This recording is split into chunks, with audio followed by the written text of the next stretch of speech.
Week 8, Fantasy Wall Street with the professor. More injuries, more guys to go out and buy to cover for them. What a season, right? It's been quite a season. Yeah, it's been quite a season, Kyle. How are you? I'm doing good. My fantasy teams are doing okay. I'm doing better than they are. But I think at this point in my fantasy football career, I've gotten better at giving advice than taking my own advice and actually playing well. So it is what it is. That's always the case. That's Yeah. Those coach. Isn't that what they say? So that's what I do. I coach. I hear that. I was very heavy on Puka this year, who went down in week 1. And so now, without all the other injuries have been happening, I almost feel like everybody can share in my pain. So that's a little bit cathartic, I guess.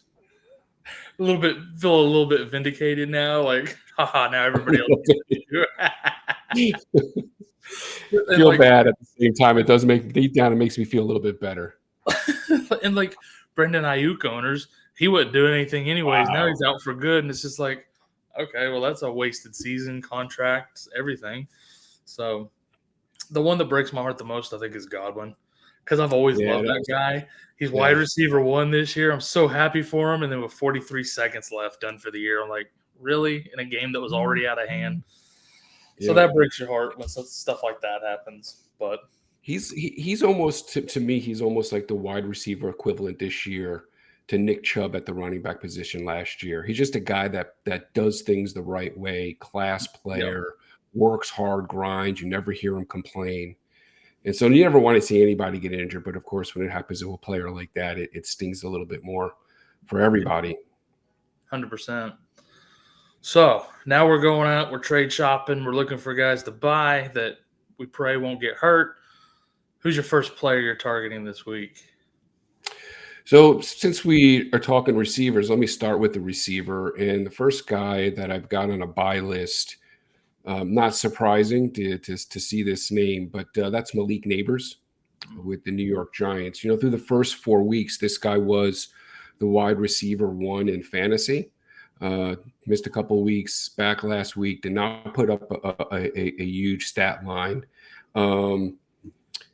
This could be an opportunity to maybe buy Nabers. I don't know. I don't want to necessarily buy low, because you're still going to have to pay to get him. But I do think that he could finish the season the way he started. And, it could be maybe an opportunity where you could do 2-for-1 type trade.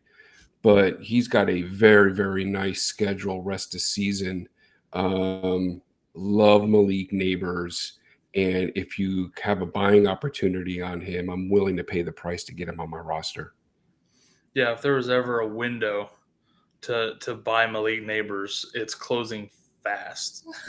So definitely want to jump out there and get him before he does come back and start lighting the league on fire again. Yeah, 100%. All right.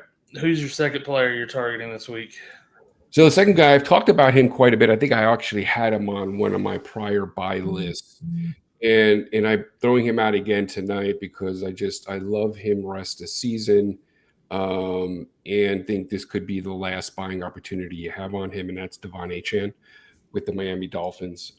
We saw that running back room healthy last week, and Achane still completely dominated the touches. He looked like the better back, the more efficient back, with Tua now looking like he's trending towards playing this week. Look to this offense to kind of take more of its normal identity, and teams having to respect the run, opening lanes for Achane. And again, this is a guy who has just one of the best remaining schedules for running backs. Love Achane. I'm not going to bring him up again, but this to me is a great opportunity. I mean, I think, if you can buy Achane, get him on your roster, and you're not going to have to pay a hefty price to get him just yet either. Yeah, and I mean, worst case scenario, he has a couple of good games. Tua goes down again, and you sell him, right? We hope Tua does not get hit again in the head. For the love of God, I can't stomach watching that happen again, I don't think. But as long as Tua's in and healthy, like you said, this offense maintains its identity. He's going to get a ton of touches. They're going to be wide open lanes because nobody is going to not cover Hill and Waddle. So, yeah, I agree with you. I love Achane this year, the rest of the way. Yeah, totally agree. All right, and last but certainly not least.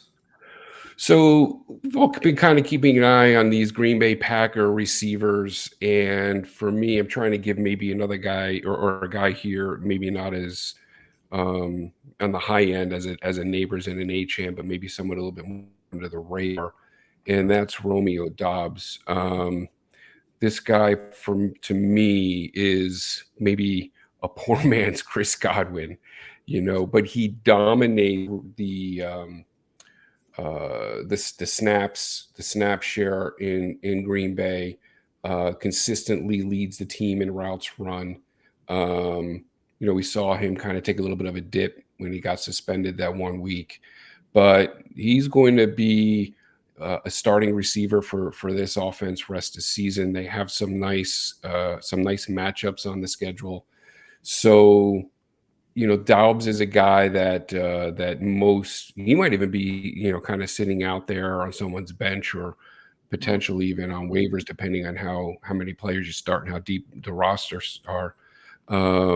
He's a guy like I see things trending kind of his direction.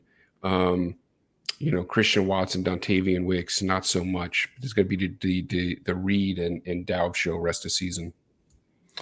Yeah, I agree. It's tough with these Green Bay receivers because they have 4 really, really good ones. I've been super high on Wicks all off season.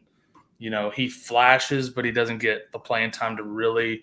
The one time he got that game with Watson out, and he really didn't capitalize. But when you're talking consistency, Doubs and Reed are definitely going to be your guys.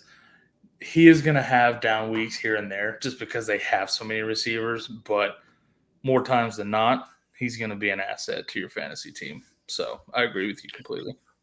I think my issue is, we see Reed line up in the slot while Watson and Wicks really kind of split snaps and routes. So it's more about just the opportunity that's there based on the routes run, target share, and the opportunities to score points. So that's kind of why I have Doubs over both Wicks and Watson, because those two guys really are rotating. Yeah, and but I hear you. I don't disagree. Love also really likes to throw to Doubs in the red zone, so lots of touchdown upside there as well. Great point. All right, man. Well, thank you, everybody. Go out, get your trades done, acquire these guys, and good luck in week 8. Thanks, Kyle.